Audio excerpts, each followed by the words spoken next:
Ukraine's recent escalation of attacks and operations in Crimea has created an air of panic in Russia. Recent statements by Mykhailo Podoliak, advisor to the head of the Ukrainian Presidential Office, have caused serious concern for Russia. Podoliak stated that panic is a complex issue and that the Russian Federation will live in a panic for life.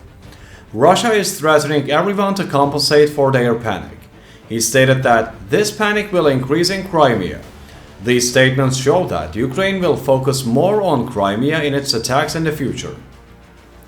According to Podoliak, the Russians in Crimea are now living under a constant threat of attack and have to pay attention to air raid warnings. Crimea now poses a great danger to them, and Russian dominance in the region is weakening.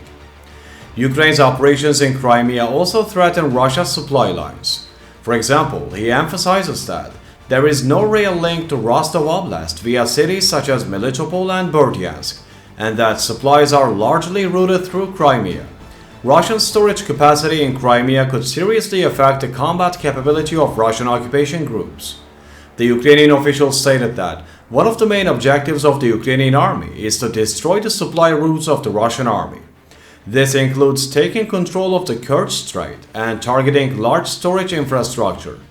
Ukraine does not want to lose its war with Russia. Ukraine is ready to make great sacrifices for its own existence and will continue this struggle, Podoliak said.